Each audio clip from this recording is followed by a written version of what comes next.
Bismillahirrahmanirrahim. Alhamdulillahilladzi hadana li hadza wa ma kunna linahtadiya laula an hadanallah. Asyhadu an la ilaha illallah wahdahu la syarika lah wa asyhadu anna Muhammadan abduhu wa rasuluh. Allahumma shalli wa sallim ala sayyidina Muhammadin wa ala alihi wa ashabihi والتابعين له وتابعي التابعين لهم بإحسان إلى يوم الدين. أما بعد فيا عباد الله أوصيكم ونفسي بتقوى الله. Kita bersyukur kepada Allah dipertemukan kembali dengan subuhnya. Kita salat subuh berjamaah. Insyaallah kita i'tikaf sejenak, meneruskan mendengarkan firman-firman-Nya dan hadis-hadis Rasulullah SAW.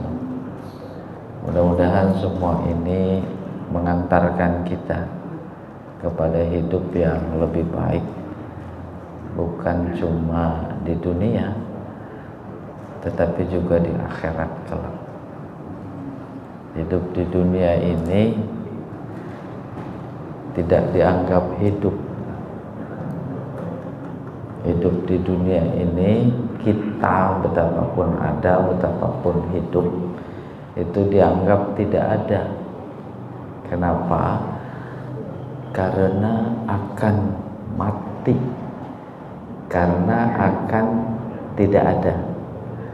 Tetapi kalau hidup di akhirat itu nggak ada lagi, terus ada.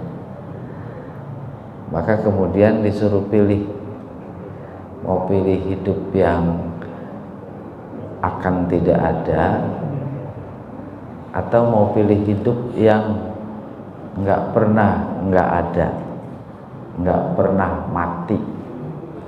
Dalam Al-Quran banyak sekali Allah mengingatkan, jangan hidup di dunia semata-mata untuk di dunia, tetapi hidup di dunia semata-mata jembatan untuk menuju kehidupan yang sesungguhnya, yaitu akhirat. Ada di antara kita yang diberi jembatan untuk menuju akhirat sepanjang 50 tahun, ada yang 70 tahun, itu jembatan. Oleh karena itu mudah-mudahan aktivitas subuh kita di hari Sabtu ini bagian bukan saja dalam rangka meniti jembatan, akan tetapi juga memperkokoh jembatan menuju akhirat. Jangan sampai di tengah jalan tergoda, kurang lebih begitu. Jamaah subuh yang dimuliakan Allah, posisi kita masih pada tentang safar. Kita sebut lanjutan, kita sebut yang kedua. Yang kedua ini masuk inti terkait safar. Intinya apa? Yaitu sholat. Maka kemudian kita kenal dengan kata sholat safar. Bukan nama sholat kemudian disebut jadi sholat safar. Kayak sholat zuhur itu kan nama sholat. Sholat asar, isya, maghrib, subuh. Nah sholatnya mau tetap zuhur, asar, maghrib, isya, subuh. Cuma dilakukan pada saat kita safar. Safar yakni bepergian. Bepergian bukan sembarang bepergian. Pertama, bepergian jauh. Yang kedua, pada pertemuan pertama, tidak semua bepergian jauh itu disebut safar, di mana kita boleh mengambil fasilitas dari Allah. Maka sebelumnya kita sudah sama mengingat-ingat bentuk safar dari sudut pandang hukum. Ada safar yang hukumnya wajib, kayak pergi haji, itu wajib ya. Ada safar yang sifatnya sunnah, yaitu silaturahim. Ada safar yang sifatnya mubah, mubah, kayak tur kita jalan-jalan, majelis taklim jalan-jalan, mubah. Nah, mubah itu bisa nanti jadi wajib, bisa jadi sunnah, bahkan bisa jadi haram. Jalan-jalan nih kita, tur ziarah, maksiatnya 75%, taatnya 25 gitu.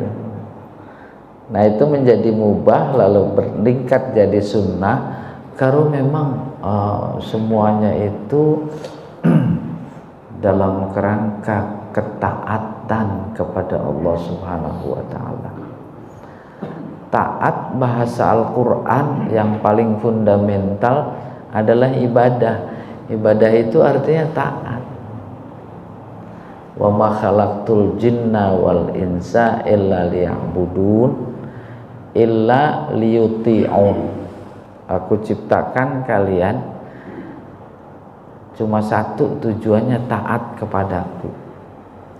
Cerminan taat ibadah. Sasaran tembak terjauh ibadah itu mentauhidkan Allah. Liya'budun artinya liyuwahhidun. Mentauhidkan Allah kayak apa itu? Dalam keseharian kita, apapun profesi kita, dimanapun kita berada, seluruh aktivitas kita sebagai mukmin muslim diorientasikan kepada Allah. Itu namanya liya'budun, tauhid. Agar sampai ke sana, maka dicanangkan oleh Allah syariat-syariat, diantaranya sholat. Coba lihat tuh lagi sholat, niatnya lillah apa enggak? Lillah. Puasa lillah, haji lillah. Nanti safarnya juga lillah, sehingga Nabi membimbing mau berangkat saja keluar dari rumah diajarin doa itu. Pas naik kendaraan doa lagi, kendaraan bergerak doa lagi.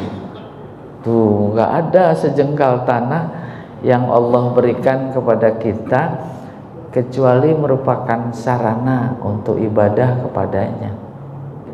Tidak ada sepotong detik waktu yang diberikan kepada kita kecuali sarana untuk ibadah. Duduknya kita zikir, berdirinya kita zikir, berbaringnya kita zikir.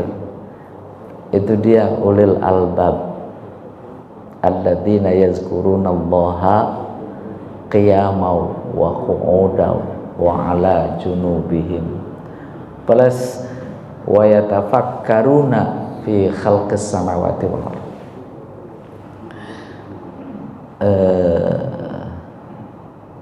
Ini gambar apa nih? Siapa yang belum kenal?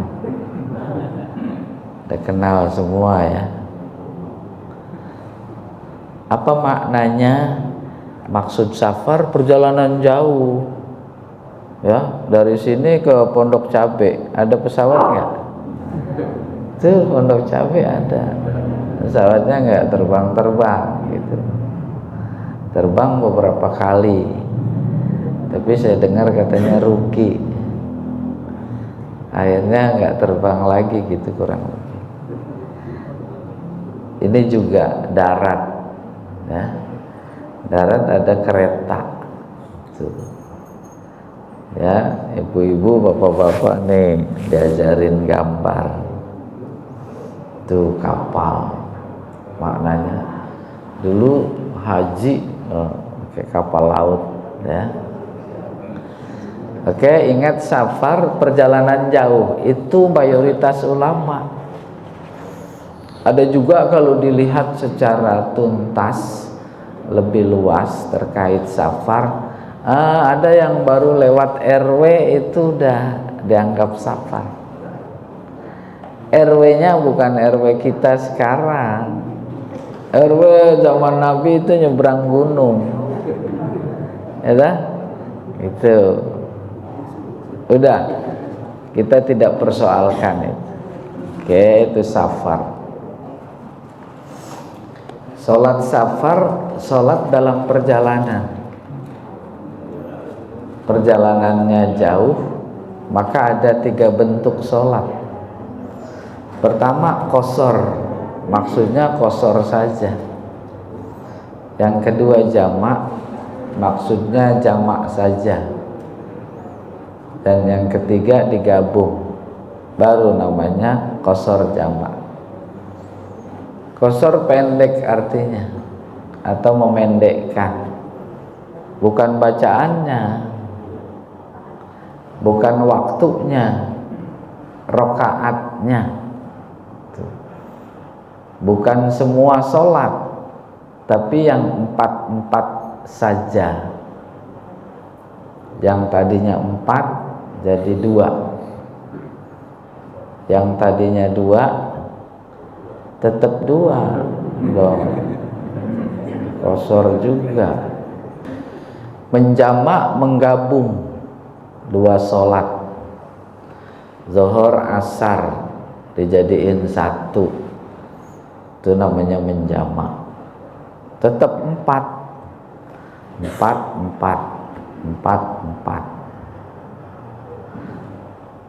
Lalu maghrib sama isya digabung 3-4. Subuh nggak ada temennya, sendirian.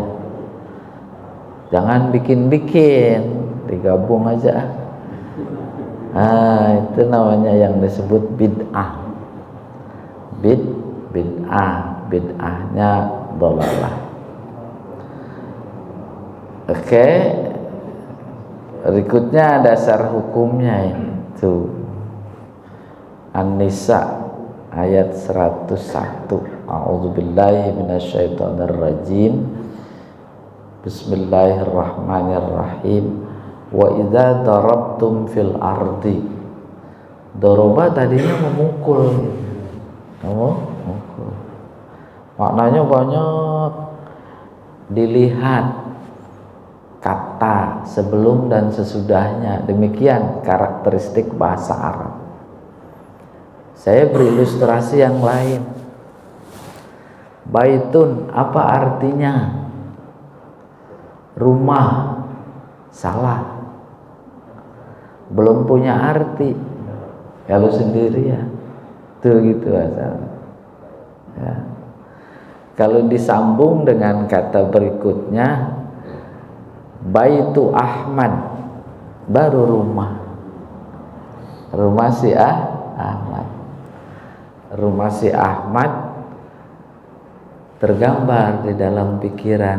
Oh iya, ada yang 1 lantai, ada yang 2. Kayak begitu tuh bahasa.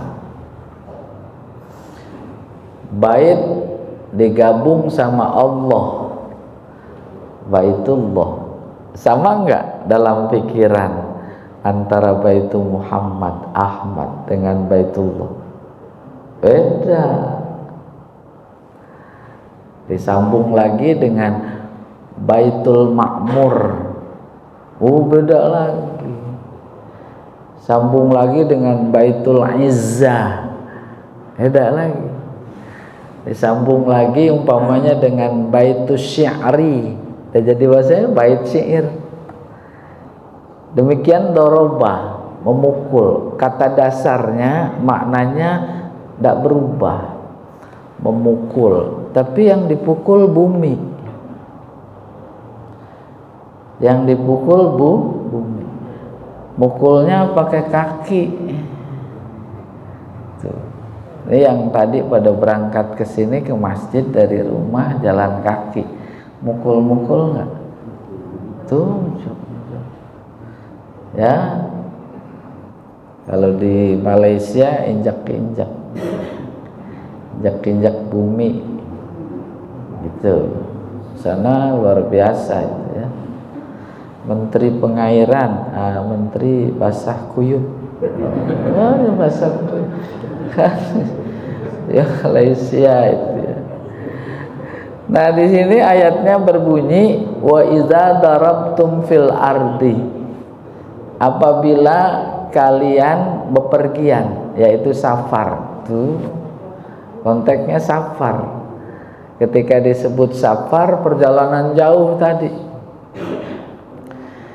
tidak dilihat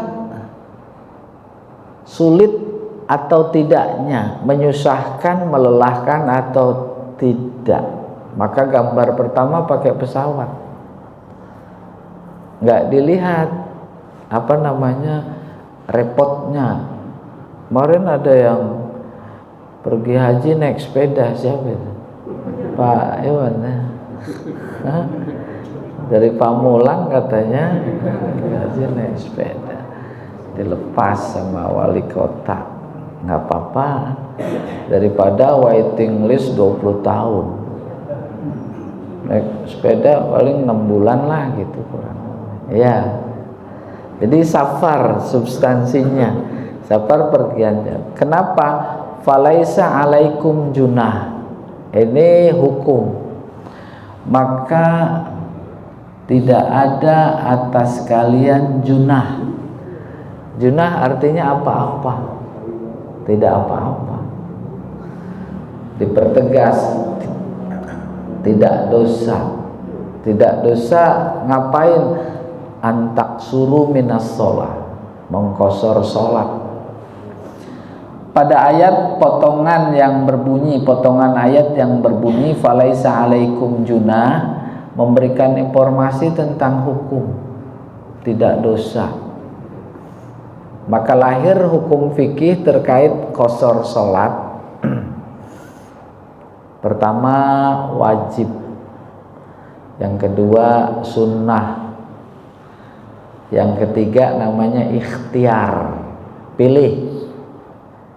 Bahasa fikihnya mubah, kan milih itu, mau kosor boleh, mau enggak boleh. Pergi dah berdua, si A mengkosor, si B enggak apa-apa. Saya mah enggak mengkosor. Enggak mengkosor bahasa teknisnya tamam. Jadi kalau nanti apa namanya, dengar orang bilang kosor apa tamam? Tamam berarti enggak kosor. Tuh hukumnya.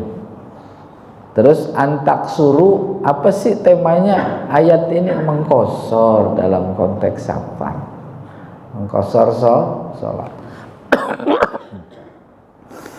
Dari sini Jakarta mau ke Bandung, batas maksimal, bukan maksimal, minimal jarak tempuh boleh safar di Masjid Ta'awun umpamanya, itu batas 86 atau 80 sekian kilometer. Kebetulan istirahat di situ, ada zuhur sudah masuk, sholat qashar zuhur. Apa maknanya? Kalau belum mencapai jarak minimal qashar, belum boleh qashar. Nanti juga pulang dari Bandung sampai Ta'awun itu masih boleh. Kalau udah sampai Lebak Bulus sudah nggak boleh. Jadi batas ngitungnya dari rumah, jangan dari sana. Iya, paham itu? Musafir. Sampai di Bandung sasaran. Berapa hari status kita sebagai musafir boleh mengkosor? Yang paling jumhur mayoritas ulama 3 hari. Maka hari keempat kita udah nggak dihitung sebagai musafir. Itu. Apalagi hari berikutnya. Maka 3 hari kita sudah sampai di sana, katakan walaupun itu pulang kampung lebaran, status kita kan musafir. Kita mukimnya di sini di Pamulang. Udah 3 hari boleh tuh qashar. Hari keempat stop. Baru hari kedua dari Bandung pergi lagi ke Surabaya. Terus musafir itu. Jadi selama status kita sebagai musafir, maka boleh qashar jamak. Boleh, tidak wajib. Maka kemarin lagi pergi haji tuh. Berapa hari di sana? 40 hari. 40 hari.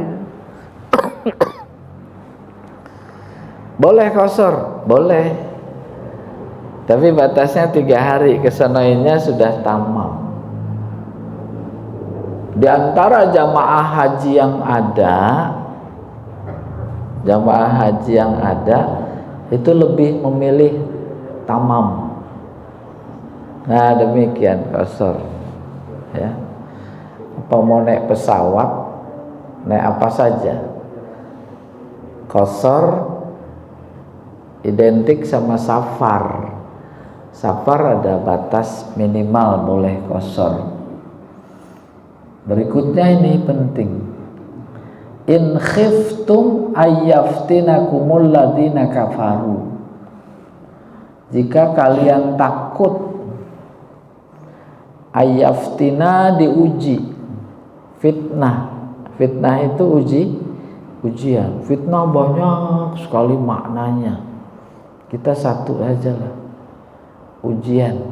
Ada seorang doktor disertasinya itu tentang fitnah. Ada makna 13 fitnah. Di antaranya fitnah itu panas. Umpamanya diomongin orang itu fitnah bukan? Panas nggak hati? Panas. Wah, mana orangnya yang ngomongin saya? Tuh fitnah artinya. Ada lagi fitnah artinya perang. Perang identik sama membunuh. Maka yang kita sering dengar hafal ayat fitnah hubungannya perang itu sama sekali sangat disalahpahami. Al fitnatu asyaddu minal qatli. Fitnah lebih kejam dari membunuh. Daripada fitnah mendingan bunuh aja. Itu fitnah artinya kufur. Fitnah artinya kufur. Kufur lebih kejam dari perang. Ada kebayang? Suatu negara, ada provinsi beda keyakinan, bahkan mengancam, itu lebih baik diperangi ketimbang dia nanti melebar, melebar ke provinsi-provinsi yang lain. Tuh, sekarang jangankan sampai bisa melebar. Iya. Orang baru ceramah saja udah dicoba. Iya, coba. Kelihatan? Enggak ya? Enggak apa-apa, dengerin aja. Tapi ini tetap terus diusahakan. Nah, oleh karena itu terkait dengan qashar pada potongan ayat wa in khiftum ayyaftinakumul ladina kafaru, qashar itu baru boleh dalam perjalanan dimaksud perjalanan perang. Apalagi ayat 102 dan berikutnya cerita tentang salat khauf, salat pada waktu perang. Baru kemudian para ulama menganalisis, sebab ketika ayatnya berbunyi wa in khiftum ayyaftinakumul ladina kafaru, ada kata itu kalau lagi takut. Bagaimana kalau sudah aman? Tuh muncul pertanyaan. Kalau sudah aman juga nggak apa-apa. Buktinya dalam perjalanan, beberapa perjalanan Nabi, ya, tidak dalam perjalanan perang bersama sahabat, dia juga qasar, dia juga jamak, gitu.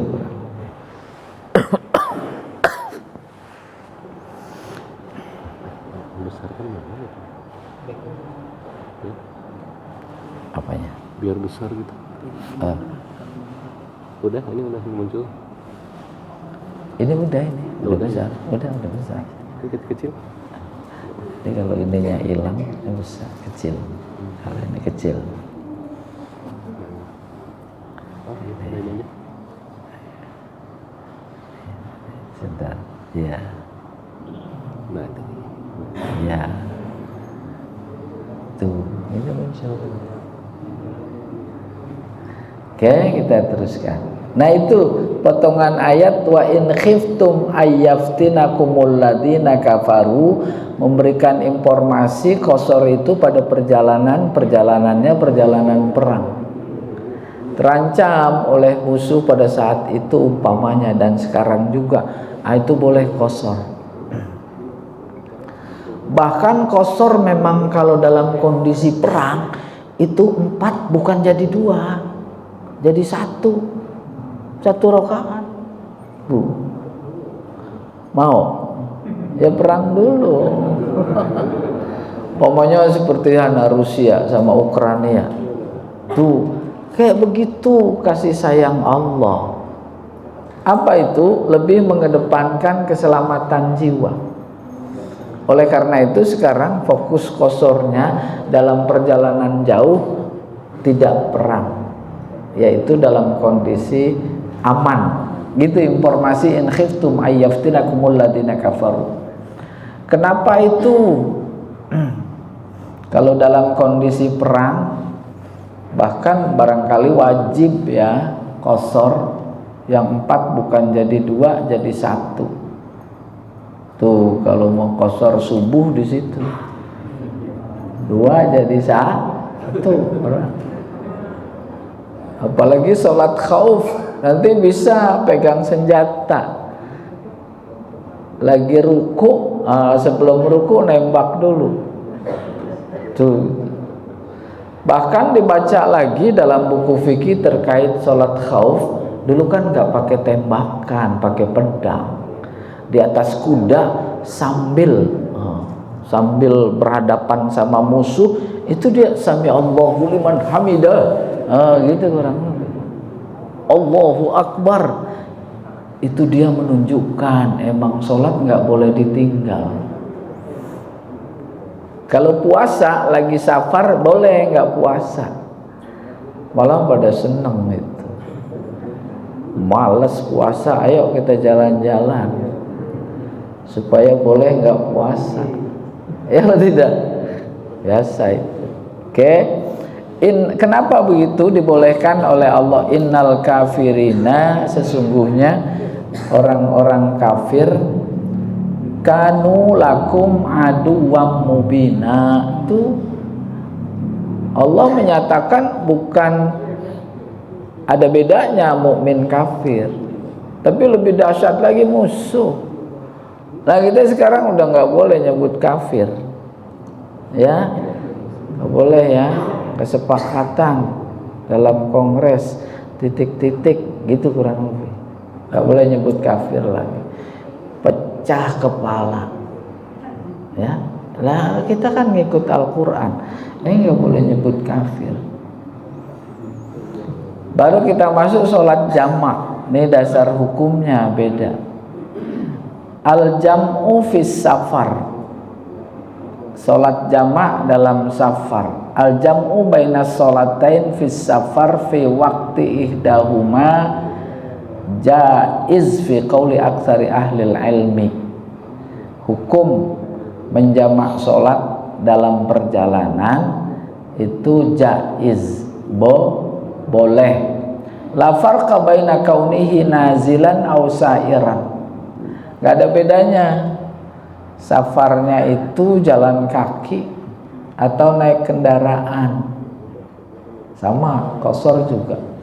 Mau naik beca, mau naik sepeda, mau naik apa saja, pokoknya batas jarak minimal boleh safar terlampaui. Fa'an Mu'az, dari seseorang bernama Mu'az, anna Nabi sallallahu alaihi wasallam kana fi ghazwati Tabuk. Rasulullah dulu pada pertempuran Tabuk, idza zaghatis syamsu, apabila matahari tergelincir, qabla ayyar tahila, sebelum berangkat, jama'a baina zuhri wal asri, dia menggabung sholat zuhur sama asar.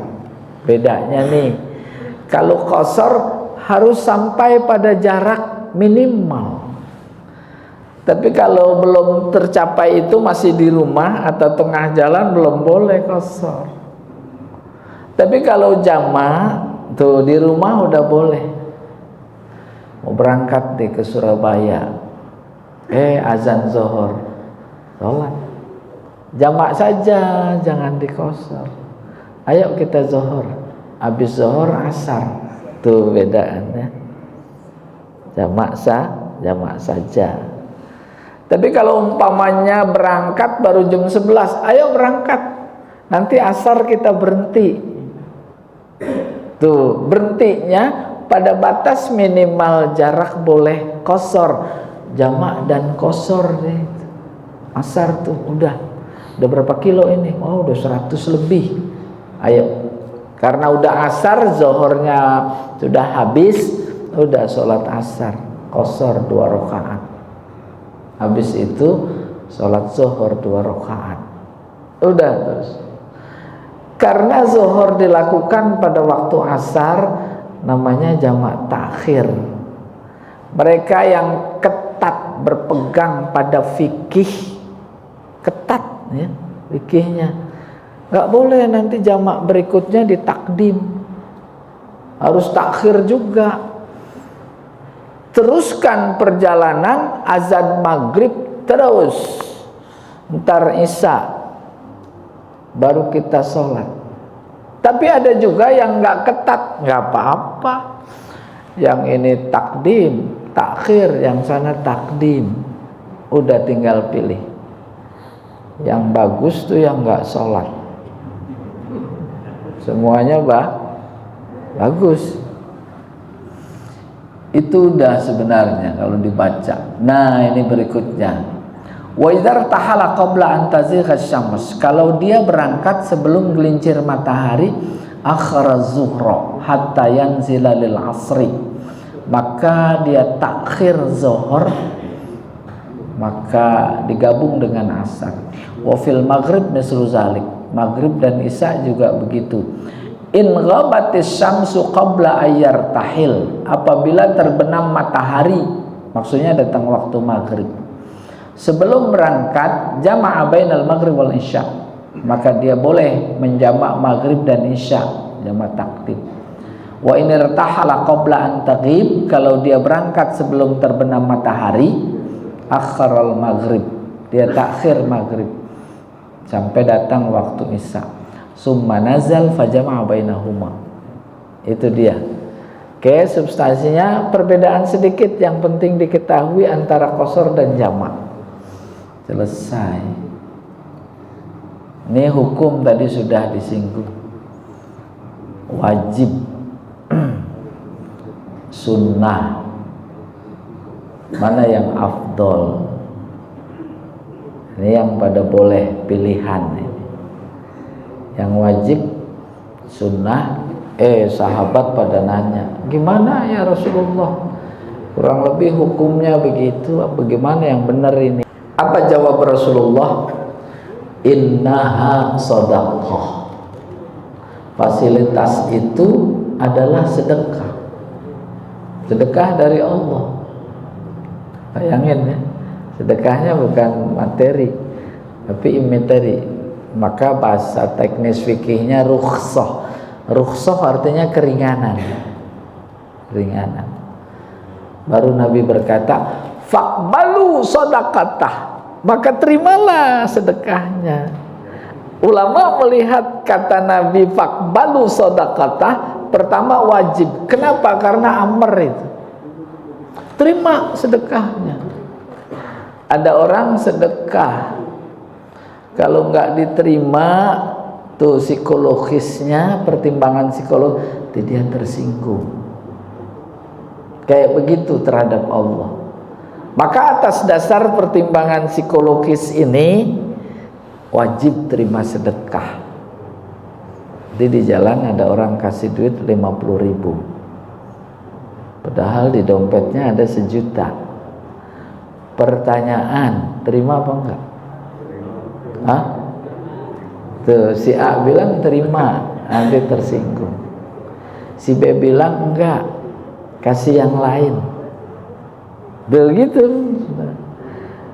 Maka yang pikirannya enggak, saya kebetulan ada, sunnah dia menerima. Udah, posisi fikih dalam perjalanan, maka dijumpai ada si A yang kosor plus jamak, ada si B enggak, tamam saja, enggak apa-apa. Jangan ribut, dia lagi sholat didorong-dorong. Udah bayang? Mampir di perjalanan rest area, kita posisi fikihnya mau kosor, ada sholat jamaah di situ waktu zuhur, ngikut apa bikin sendiri? Hah? Ayo ngikut, nggak apa-apa, nggak apa-apa. Rakaat pertama, kedua, dia naik ke rakaat ketiga tuh zuhur, kita assalamualaikum gitu. Ini karena strata kemampuan keagamaan, lalu sikap keagamaannya beda-beda, akhirnya bikin sendiri. Ya atau tidak? Ayo kita mau bikin aja sendiri. Soalnya kita mau kosor, dia mah enggak. Nah, jadi yang tidak boleh si makmum ikut imam kalau sholatnya berbeda. Berbeda apa? Berbeda gerak-gerik lahiriah. Si rombongan lagi sholat jamaah, iya jamaah, lagi sholatnya sholat jenazah, kita zohor ngikut lah, ntar nggak ruku-ruku, tuh nggak boleh. Atau rombongan itu lagi sholat tasbih, tasbih yang rukunya 2 kali ya, tuh kita sholatnya bukan, rukunya sekali, itu nggak boleh. Jadi kalau beda zohor asar itu kan gerak-geriknya sama, itu boleh gabung.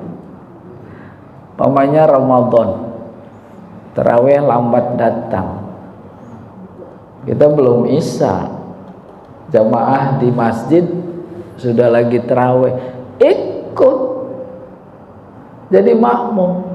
Ntar dia salam, kita terus. Emang baru 2 rakaat kita. Nah demikian itu terkait dengan hukum.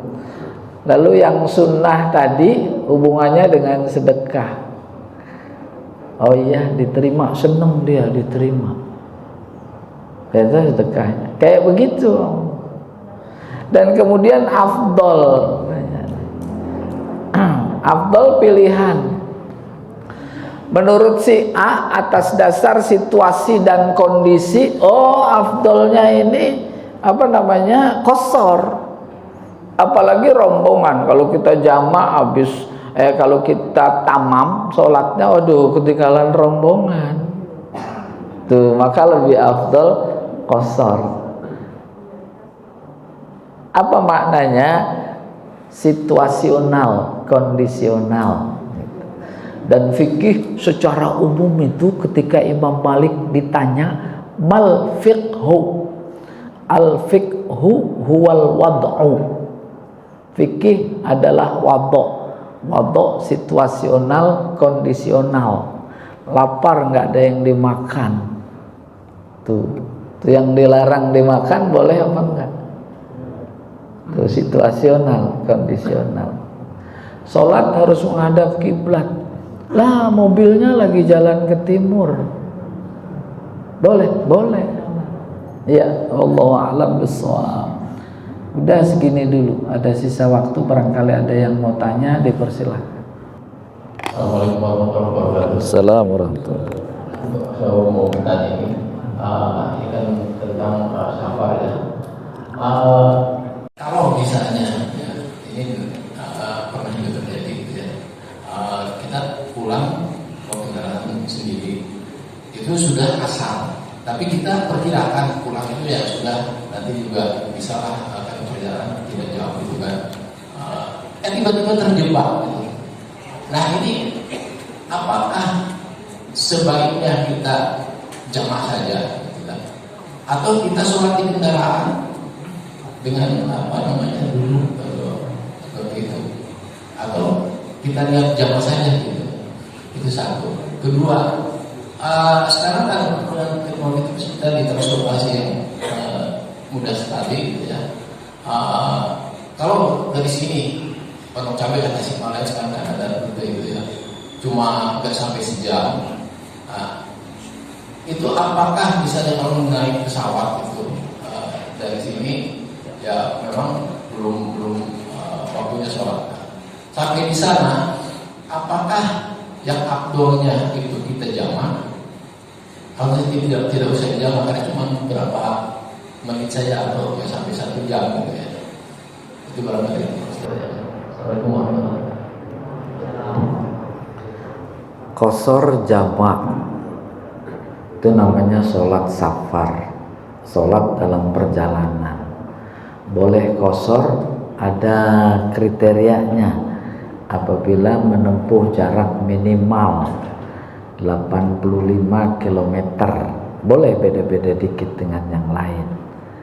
Kalau pada hadis Nabi perjalanan 1 hari 1 malam, bahkan ada keterangan perjalanan 2 hari 2 malam, ada juga 3 hari 3 malam, kan elastis sekali.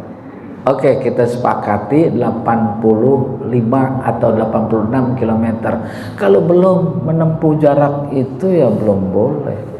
Mau macet kek, mau kecelakaan kek, mau hujan gede kek, tuh gitu harus pegangnya.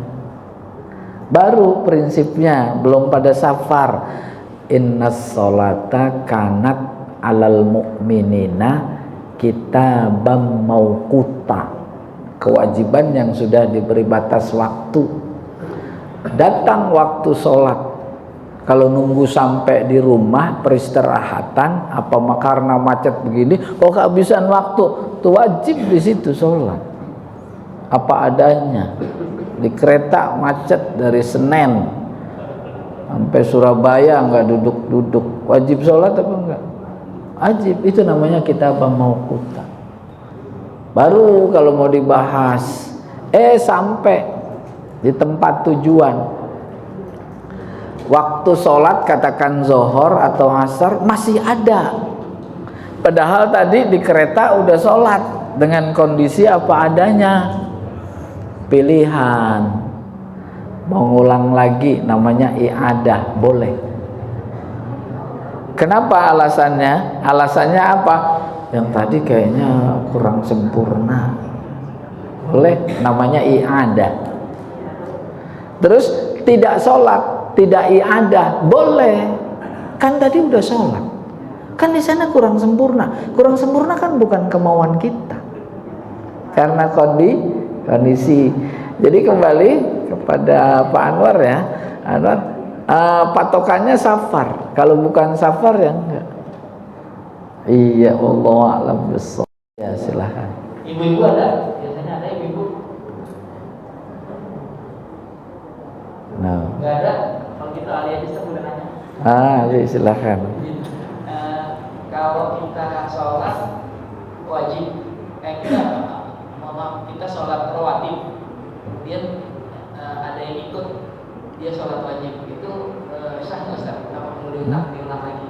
Tadi kan sempat Ustaz sampaikan kalau qashar dengan sholat biasa, boleh. Sunnah dengan wajib gimana Ustaz? Sama kayak tadi juga ilustrasinya terawih, kita sholat isya, boleh. Oh, yang penting gerak-gerik lahiriah.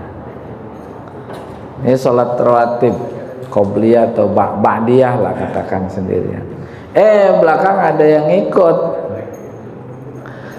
karena nggak tahu pelajaran fikih, diginiin, jangan. Nah, baru berikutnya sekalian itu. Sebenarnya nggak ada tuntunannya harus nepok pundak. Berdiri saja agak ke kanan sedikit, maka dia tahu. Yang kedua, takbiratul ihramnya dikencengin supaya dia dengar, maka dia yang mendengar, oh iya ada yang ikut. Detik itu tadinya sendiri dia menjadi imam, kan dia niat mah di hati, udah jadi imam. Iya, nggak usah ditepuk-tepuk, akhirnya jadi bercandaan anak-anak. Iya, tepuk pipinya. Jadi perkara jadi panjang. Iya, ada lagi.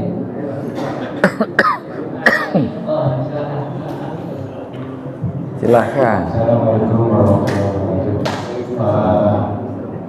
Ustadz Tatiwi. Iya.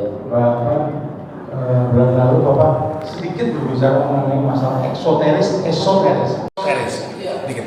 Nah, kalau eksoteris itu berarti gerakan sholat, itu kelihatan itu eksoteris.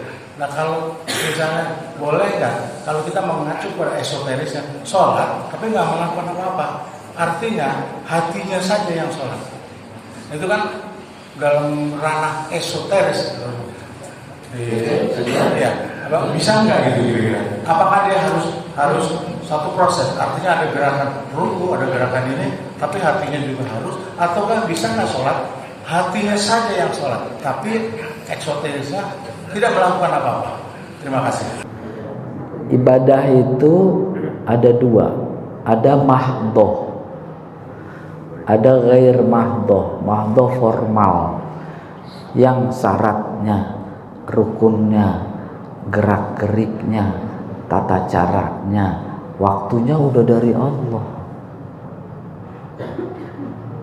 Puasa Ramadan, jangan saya ntar Syawal aja, kan yang penting puasanya. Itu ibadah mahdhoh. Haji, emang Tuhan di sono doang ya? Di sini ada Tuhan apa enggak? Nah, itu ngerubah-ngerubah agama. Itu apalagi sholat zuhur 2, saya mah 1 aja. Jangankan yang esoterisnya, yang eksoterisnya bahasa agamanya itu lahirnya batinnya, lahiriah batinnya. Lahiriah batinnya itu bukan dua hal yang bisa dipisahkan. Nggak boleh dipisahkan. Bukan cuma sholat saja, lagi semua ibadah, lagi wudhu juga. Jangan cuma sekedar kita membasuh muka, tetapi di situ ada doa. Itu namanya esoterisnya, batinnya. Ya Allah, bersihkan dosa akibat wajahku. Basuh. Itu esoterisnya. Ya Allah, bersihkan kepala. Ini ada pikiran kan? Tuh, dari dosa diakibatkan oleh kepala, di dalamnya ada pikiran.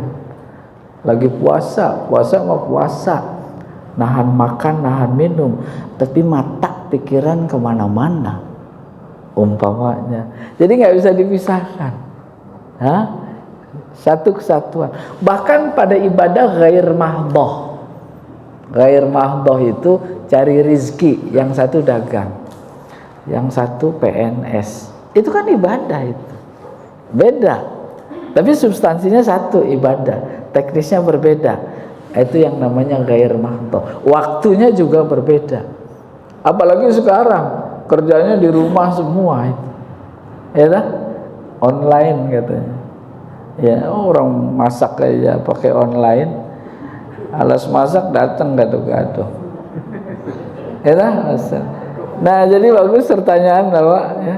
Bahasa teknisnya dalam ibadah itu ada aspek lahiriah, ada aspek batiniah. Tadi bahasa baratnya gitu kurang lebih esoteris. Ya Allah a'lam bishawab. Ada lagi? Ada lagi ibu-ibu? Nah, udah jangan dipaksa Pak Ali.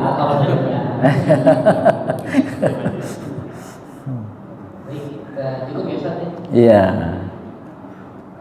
Ditutup doa dulu Ustaz. Baik Bapak Ibu sekalian, kita sudahi dengan doa kafarat majelis. Subhanakallahumma wa bihamdika asyhadu an la ilaha illa anta astaghfiruka wa atubu ilaik. Assalamualaikum warahmatullahi wabarakatuh. Waalaikumsalam.